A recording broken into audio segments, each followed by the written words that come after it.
नमस्कार। मैं अनिल भास्कर और आप देख रहे हैं अतुल्य भारत। आज लॉकडाउन के बाद जो सबसे अधिक चर्चा होती है वो हो रही है पर्यावरण की। सभी इस बात पर चर्चा करते हैं कि ऐसा उन्होंने बहुत लंबे समय के बाद देखा है जो पर्यावरण बिल्कुल साफ़ सुथरा है। गंगा बिल्कुल साफ़ सुथरी है, नदियाँ बिल्कुल साफ़ सुथरी हैं, नहरें साफ़ सुथरी हो गई हैं। तो ये भी एक बहुत बड़ा, जिसे कहते हैं ईश्वर का जो विधान है, उसके हिसाब से हम सब लोग इस स्थिति को महसूस कर पा रहे हैं कि ये बिल्कुल साफ़ सुथरा है। लेकिन इसके पीछे एक पहलू भी है, तो उस पर आज चर्चा करेंगे। जो एक चर्चा होगी नमामि गंगे को लेकर के। 7 जुलाई 2016 को हरिद्वार के ऋषिकुल मैदान में एक काफ़ी बड़ा कार्यक्रम हुआ था, जिसमें केंद्रीय मंत्री नितिन गडकरी, महेश शर्मा, उत्तराखंड के तत्कालीन मुख्यमंत्री हरीश रावत, वो तो उपस्थित थे ही थे, और मुख्य रूप से जो उपस्थित थी उसमें उमा भारती, जो उस समय नमामि गंगे की मंत्री बनाई गई थी, जल संसाधन और नमामि गंगे। तो उन्होंने एक परियोजना का शुभारंभ किया था जिसमें नमामि गंगे से पूरी गंगा को साफ किया जाना था, गंगोत्री से लेकर गंगा सागर तक। उसी दिन वो कार्यक्रम लगभग 103 जगह पर हुआ था। टोटल मिलाकर 231 कार्यक्रम किए गए थे। जैसे हरिद्वार में कई छोटी छोटी जगह पर और कोई कार्यक्रम हुए तो एक ज़िले में कई सारे कार्यक्रम हुए। इसी तरह से गंगोत्री से लेकर और गंगा सागर तक कुल मिलाकर 231 कार्यक्रम किए गए थे। 103 स्थान पर हुए थे, जिसमें दिल्ली में भी एक कार्यक्रम हुआ था। और नमामि गंगे का कार्यक्रम बहुत बड़े स्तर पर एक ऐसी महत्वाकांक्षी परियोजना के रूप में मोदी सरकार ने लोगों के सामने रखी थी कि हम इसको बिल्कुल क्रियान्वित करेंगे और जनता के सामने, लोगों के सामने, विश्व के सामने बिल्कुल थेम्स नदी की तरह से हम इसको साफ करके दिखाएंगे। लेकिन आखिर क्या हुआ उसका?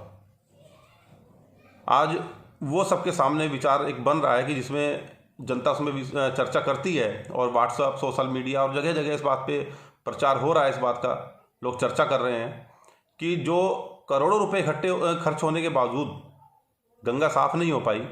आज वो ईश्वर के इस जो भी सिस्टम है, जो भी विधान है, जो भी दुर्भाग्य है, सौभाग्य है, नहीं कह सकते, दुर्भाग्य ही कहेंगे, क्योंकि सब लोगों को उस एक पीड़ा से गुजरना पड़ रहा है। लेकिन उसका एक दूसरा पहलू है, उसमें यह है कि गंगा सबको साफ नजर आ रही है।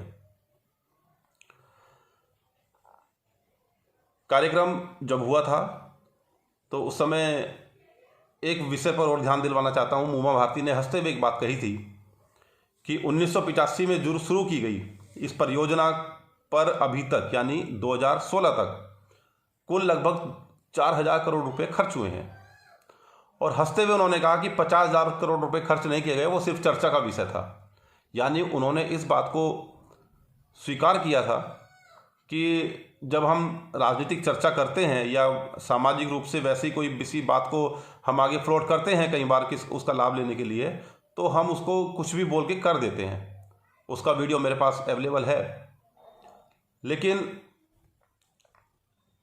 हम उस बात पे नहीं जाना चाहेंगे कि उन्होंने उससे पहले जो विपक्षी दल था, जो आज सत्ता में है, उसने 50,000 करोड़ रुपए खर्च हो गए, उसमें घोटाला हो गया, इस बात को झूठ का प्रचार किया। हम उस बात पे नहीं जाना चाहते। लेकिन फिलहाल हम लेना चाहते हैं कि उसमें सरकार ने उस दिन 7,000 करोड़ की उस परियोजना का उद्घाटन किया था, शुभारंभ किया था, जो किया था 7 जुलाई 2016 को। और उसके लगभग 6 महीने बाद जब उमा भारती लखनऊ गई, ये बात है 21 फरवरी 2017 की, और उन्होंने लखनऊ में एक प्रेस कॉन्फ्रेंस में कहा कि अगर 2018 तक गंगा साफ नहीं हो पाई तो मैं प्राण त्याग दूंगी। उसके बाद स्थिति ये हुई कि उमा भारती को उस मंत्रालय से 2018 से ठीक पहले हटाया गया और उनको दूसरा मंत्रालय दिया गया। आज पता नहीं कहाँ हैं, कहाँ वो सन्यास में कहाँ चली गई हैं, क्योंकि सन्यासी भी हैं वो, तो भगवा कपड़े पहनती हैं।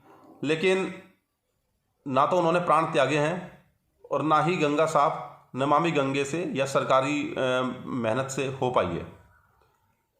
आज जो भी हम इस कोरोना की वजह से, कोविड-19 की वजह से जो भी हम घरों में कैद हैं, लॉकडाउन है, इंडस्ट्री बंद है, व्यापार बंद है, ट्रांसपोर्ट बंद है, सभी चीज़ें जब बंद हैं तो उसके बाद जो प्राकृतिक रूप जो कि निकल करके आया है प्रकृति का पूरे विश्व में, वो एक प्राकृतिक तरीके से जो साफ हुई है गंगा, हम उसको देख सकते हैं कि किस प्रकार से ईश्वर ने जिस चीज़ को चाहता है वो खुद करा देता है। लेकिन अब भविष्य क्या होगा गंगा का, इस पर हम चर्चा करना चाहते हैं।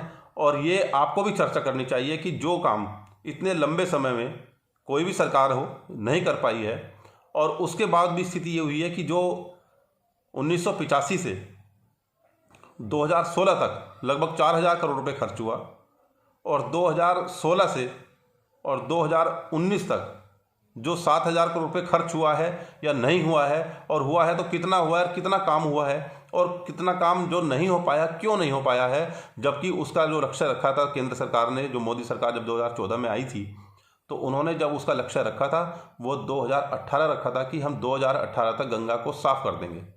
बाद में उसको बढ़ाकर कोई 19 भी किया।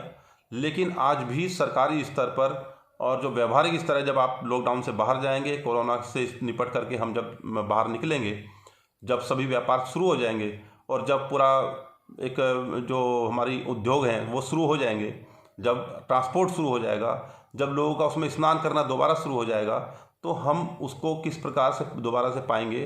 क्या वही पुरानी स्थिति हो जाएगी, या हम नमामि गंगे के रूप में या जनता के जागरूकता के रूप में उसको दोबारा साफ देखेंगे या नहीं देखेंगे। इस पर आप सब लोगों को विचार भी करना चाहिए और सरकार से सवाल भी करना चाहिए कि जब हमारे पास एक स्थिति ऐसी आई है कि आज गंगा बिल्कुल साफ़ सुथरी लगती है और बिल्कुल नीचे तक उसमें पानी नज़र आता है, बिल्कुल ट्रांसपेरेंट, सब पारदर्शी, तो आप भविष्य में उसे कैसा चाहेंगे। और ये आज एक ही बहुत बड़ा सवाल उन उमा भारती से भी मैं करना चाहता हूँ आप लोगों के सबके माध्यम से, कि आज उमा भारती कहाँ है। वो संतों की ठीक है, वो भाजपा की आज अगर नेता के रूप में नहीं आना चाहती सामने, तो कम से कम संतों की एक नेतृत्व करते हुए सामने आ सकती हैं। उनका एक आभा मंडल सामने आना चाहिए कि ठीक है, उन्होंने प्राण नहीं त्यागे हैं, लेकिन प्राण त्यागने के बजाय आज कम से कम उस पक्ष में तो खड़ी हों जिसमें दोबारा से नमामि गंगे के रूप में ही सही, लेकिन पैसा खर्च होकर के गंगा साफ हो, सुथरी हो, और जनता को कम से कम जागरूक करने का काम करें। तो मैं उन उमा भारती को मैं का आह्वान करना चाहता हूं जिन्होंने सरकार आने से पहले या सरकार के बीच में रहते हुए जनता को गुमराह करने का काम किया, झूठ बोलने का काम किया। तो उन उमा भारती को आना चाहिए। और उसमें आपका क्या विचार है, आप क्या सोचते हैं इस बारे में, ये आप अपने कमेंट बॉक्स में हमें नीचे लिख करके बताएं कि आपका विचार क्या है। और ये आप जनता, जो आम जनमानस में भी आप इसकी चर्चा करें कि कम से कम उनको एक साधु संत होने के नाते, उस भगवा जो कपड़ा उन्होंने धारण किया हुआ है उसके नाते, गंगा हमारी पूजनीय माँ होने के नाते, उसके लिए उनको जनता के सामने आना चाहिए। और आज उसको कम से कम संतों को इकट्ठा करके हम जागरूकता के रूप में, हम जनमानस के रूप में उनको कम से कम एक सामने आकर के उसको गंगा को साफ करने के लिए उन्हें काम करना चाहिए। ठीक है, उन्होंने प्राण त्याग दिया, त्याग देने की बात कही, उसको हम एक बार को भूल जाएंगे। लेकिन वो मैंने इसलिए आज इसको वीडियो बनाने की बात कही कि जब गंगा साफ करने की बात आती है और जिस प्रकार से सरकार ने काम करने का प्रयास किया था जोर शोर के साथ, जो बाद में नहीं हुआ, बिल्कुल भी नहीं हुआ, लगभग गोल हो गया। और उमा भारती को मैं दोबारा याद दिलाना चाहता था कि वो दोबारा जनता के सामने आए। सरकार को याद दिलाना चाहता था कि सरकार के जो प्रतिनिधि के रूप में उस समय उमा भारती ने जो कहा, वो सिर्फ उमा भारती होने के नाते नहीं कहा था, केंद्र सरकार की मंत्री होने के नाते कहा था, उस पार्टी की कद्दावर नेता होने के नाम पर कहा था, एक प्रतिनिधि होने के साथ साथ उन्होंने एक जो भगवा कपड़ा पहना हुआ है, जो चोला पहना हुआ है, उस भगवा कपड़े के भीतर जो सामने से जो लोगों में आस्था होती है, उस आस्था के रूप में उन्होंने कहा था। तो हमें कम से कम ये एक विश्वास होना चाहिए सरकार से कि आज वो उस पर कोई सवाल अपना जवाब दें, अपनी को स्पष्टीकरण दें, और आने वाले समय में गंगा कैसे साफ रहे और हम उसका बिल्कुल मूल स्वरूप देख सकें। इसके लिए सरकार जो कटिबद्ध होने का अपना बात करती थी, उसको एक जवाब देना चाहिए और काम करना चाहिए। मैं समझता हूँ कि ये विषय जो मैंने उठाया है, ये विषय आज के हिसाब से पूरा आपको लगा होगा कि हाँ, ये विषय समय के अनुकूल है तो आप इस पर चर्चा भी करेंगे और कमेंट बॉक्स में लिख करके बताएंगे कि आपको ये विषय कैसा लगा और ये विषय समानुकूल है कि नहीं है, और आपको इस पर चर्चा करनी चाहिए कि नहीं करनी चाहिए। और इसके साथ साथ आप इसको सब्सक्राइब भी करेंगे, लाइक भी करेंगे, और जो बेल आइकन है उसको भी दबाएंगे और शेयर भी करेंगे। इसी के साथ जय हिंद, जय भारत, जय माँ गंगे।